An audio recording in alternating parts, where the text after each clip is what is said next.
Hi hello guys. என்னத்தல இன்றைக்கி புறா video எதுவும் போடல, 2 நாள் ஆயிடுச்சுன்னு கேட்குறீங்களா? ஒன்றும் இல்லை காய்ஸ், கண்டென்ட் எதுவும் கிடைக்கலன்னு சொல்லிட்டு வீட்டில் தூங்கிட்டு இருந்தேன். தலைகீழே தூங்கிட்டு இருந்தேன். திடீர்னு ஃப்ரெண்டு ஒருத்தன் 7 மணிக்கு கால் பண்ணான். மச்சான் வண்டி ஒன்று ரெடி பண்ணணும், சென்னைக்கு போயிட்டு வரலாம், வரியாடா புதுப்பேட்டைக்கு கேட்டேன்னா. சரி நம்மளும் சட்டை போட்டு சரசரன்னு ஏஞ்சி புறாக்கெல்லாம் தீனி தண்ணியெல்லாம் வச்சுட்டு நாய்ங்களுக்கு சாப்பாடு போட்டு அப்படியே ஸ்டேஷனுக்கு போயிட்டோம்.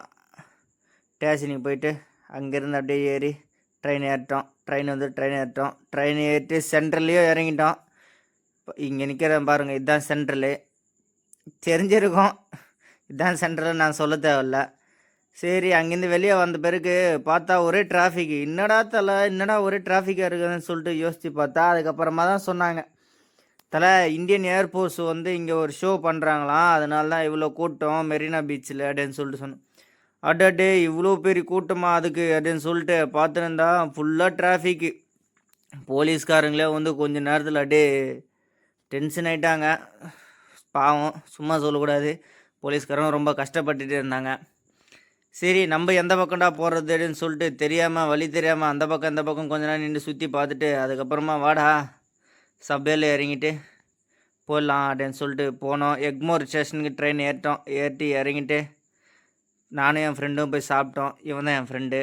சரி, அதுக்கப்புறமா அப்படியே இறங்கி நடந்து போனால் இங்கேயும் வந்து செம்ம டிராஃபிக்குங்க, புதுப்பேட்டையிலையும். என்னடா வீடியோ அங்கங்கே விட்டு வருதான் பாருங்களா, கட் பண்ணி தான் போட்டுட்டு இருக்கா, ரொம்ப லாங்காக இருக்கான்னு சொல்லிட்டு எதுவும் தப்பாக நினச்சிக்காதீங்க.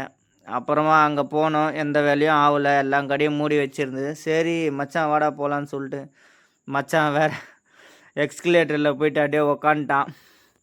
என்னடா வந்த வேலை எதுவுமே முடியல அப்படின்னு சொல்லிட்டு, சரி சந்தோஷமாயிரு, வீடியோ எடுத்துன்னு இருக்கிறேன், யூடியூப்பில் போடலாம் நம்ம அப்படின்னு சொல்லிட்டு சந்தோஷமாக இருடேன்னா. சரி, அவனும் கொஞ்சம் போஸ்டெல்லாம் கொடுத்துட்டு அப்படியே ஸ்டைலாக நின்றுக்கணும்.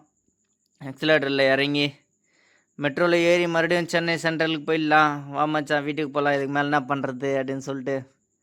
சரி வாடா, வந்த வேலை ஒன்றுமே ஆகலை, சண்டே அதுவும் இன்னும் கூப்பிட்டோம் பார்த்தா நீ எப்படியும் மக்கார் பண்ணியா அப்படியே நடந்துக்குதுடா அப்படின்னு சொல்லிட்டு என்னை திட்டிகிட்டு இருந்தான். சரி போகலாம் அப்படின்னு சொல்லி உட்காந்துட்டு இருந்தோம். ட்ரெயின் வந்து போகிறதெல்லாம் பார்த்துட்டே இருந்தோம். சரி, ஒரு வழியாக ட்ரெயின் வந்து இருந்தது, மச்சானும் சாஞ்சிட்டான். போயிடுச்சு, ஏறிட்டு சென்னை சென்ட்ரலுக்கு வந்து சரி அப்படியே சுற்றி முற்றி பார்த்துட்டு மச்சான் நம்ம ஏரியாவுக்கு போனோம்னா சென்ட்ரல்லேருந்து பிளாட்ஃபார்ம் நம்ம ஏரியில் சின்னது, சென்ட்ரலில் பெருசு, வாடா முன்னாடி போகலான்னு சொல்லிட்டு கிளம்புடா போகலான்னு சொல்லிட்டு முன்னாடி நடந்து போயிட்டே இருந்தோம். போயிட்டு கொஞ்சம் தூரத்தில் போய் நின்ற உடனே ட்ரெயின் வந்துச்சு. ட்ரெயின் வந்த உடனே ட்ரெயினில் ஏறிட்டோம்.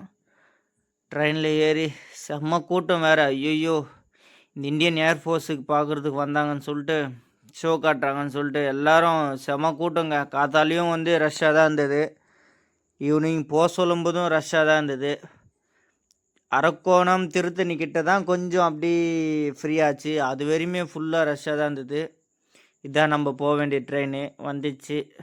சரி, உன்னை ஏன்டா பார்த்துட்டு இருக்கிறாடன்னு சொல்லிட்டு ஓடி போய் சீட்டை புடுறா அப்படின்னு சொல்லிட்டு நானும் என் ஃப்ரெண்டு சர்றன் குடுன்னு ஓடி போய் சீட்டை பிடிச்சிட்டோம். சீட்டு பிடிச்சா அதுக்கும் வந்து சண்டை போடுறாங்க. ஃப்ரெண்டு காற்று வரல மச்சான், நான் வெளியே நீ உட்காரேன்டா, நீ உட்காந்துட்டு இருடான்னு சொன்னான். சரி, நான் உட்காந்துட்டு இருந்தேன். இவன் வெளியே உட்காந்து அதுக்கும் வந்து சண்டை போடுறாங்க. ஏன் சீட்டு பிடிக்கிறீங்க, ஆளுங்க வந்து உட்காந்துக்க வேண்டியதுதான் அப்படின்னு சொல்லிட்டு. சரி, அது சண்டை போட்டு முடிச்சுட்டு ஒரு வழியா சரி உட்காந்துக்க தலைவா நீ அப்படின்னு சொல்லிட்டு உட்கார வச்சிட்டாங்களே. நாங்கள் வேறு சீட்டில் போய் உட்காந்துட்டு அங்கேருந்து வந்துட்டோம். ஒரு வழியாக நம்ம ஏரியாவுக்கு வந்து ரீச் ஆன உடனே உங்களுக்கு வீடியோ போட்டுட்டு இருக்கேன் பாருங்கள். இதுதான் எங்கள் ஏரியா ஸ்டேஷனு, ஏகாமரக்குப்பம். மறக்காமல் சப்ஸ்கிரைப் பண்ணிங்க. ஓகே, பாய்.